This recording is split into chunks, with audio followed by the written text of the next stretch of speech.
Brasil. De quem é essa terra? A base da estrutura fundiária brasileira está diretamente relacionada ao processo de colonização do país.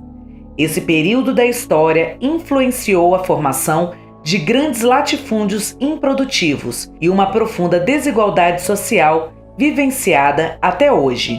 Segundo o Censo Agropecuário de 2017, o Brasil conta com mais de 15 milhões de trabalhadores rurais, agricultores e agricultoras familiares e mais de 5 milhões de estabelecimentos agropecuários.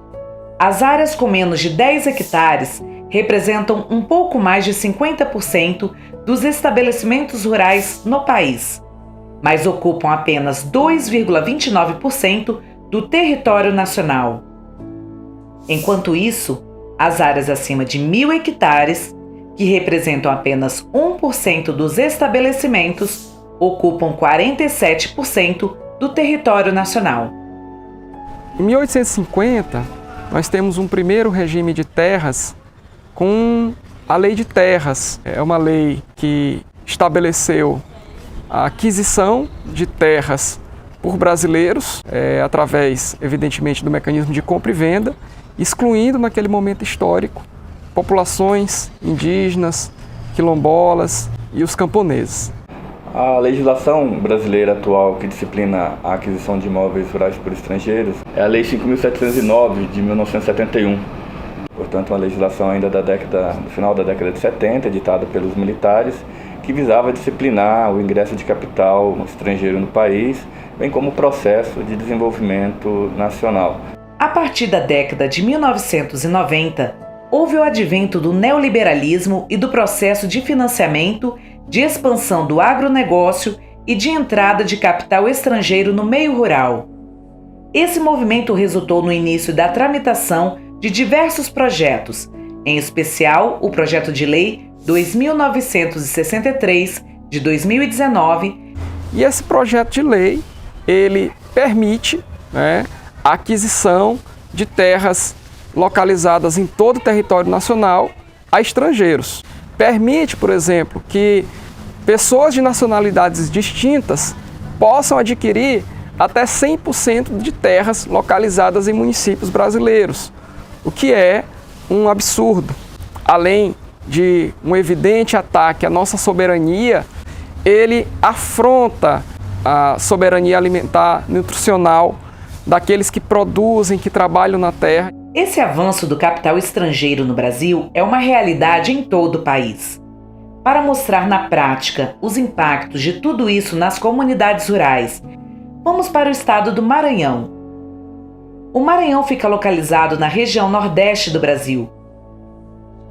Primeiro dizer que o estado do Maranhão é um dos estados do Brasil com maior incidência de conflitos agrários e socioambientais, Nos últimos anos a gente tem percebido um avanço gigantesco na violência do campo, Principalmente quando se trata de questões da titularidade de terra, tentativa de assassinato, tentativa de expulsão, e muito isso se dá pelo avanço das fronteiras agrícolas.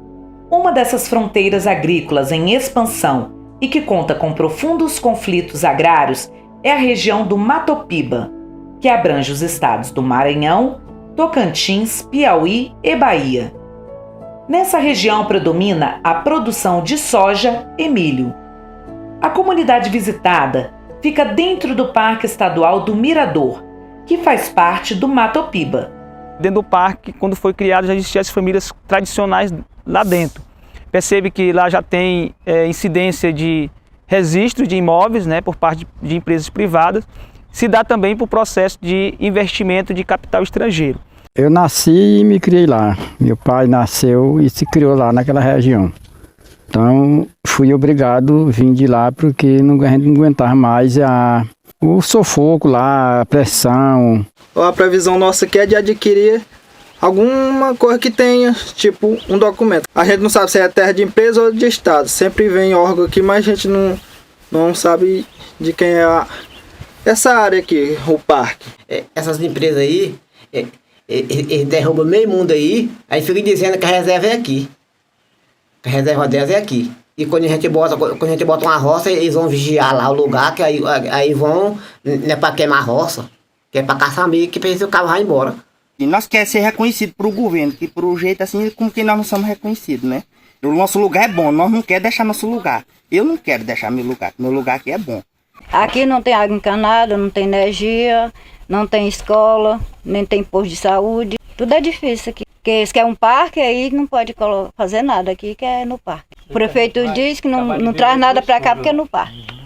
Aí nunca veio nada para cá. Aonde o agronegócio, com o financiamento do capital estrangeiro, chega, olha a situação. Área totalmente devastada, sem nenhuma árvore, sem vida, sem nenhum animal, só soja. Essa situação é vista em várias partes do mundo. Por isso foi criado o Fórum de Lutas pela Terra e pelos Recursos Naturais, o FLT, que reúne 11 organizações de diferentes continentes. O objetivo principal do FLT é fortalecer a mobilização e a luta internacional de organizações representativas da agricultura familiar, camponesa e indígena, promovendo o debate político e a troca de experiências entre as organizações. E nós vivemos ameaçados, nós acho que é tipo uma ameaça, porque eles chegam, eles falam que nós não podemos botar roça, não quer que nós trabalhemos. A grande diferença do agronegócio para a agricultura familiar é isso aqui, ó, esse ambiente de preservação da natureza, das nascentes. Então, por isso é que a CONTAG tem uma luta muito grande em defesa do meio ambiente. Em 2020, com o aumento dos conflitos agrários socioambientais aqui no Maranhão, a FETAEMA decidiu começar então a retomar o processo de publicação do livro de conflitos agrários aqui no estado. Estamos indo para a nossa segunda edição, como forma também de denunciar o que vem acontecendo contra a violação dos direitos humanos aqui e das pessoas que vivem principalmente no campo. É tarefa das organizações do mundo todo manter mobilização permanente para impedir que o poder econômico destrua nossas comunidades.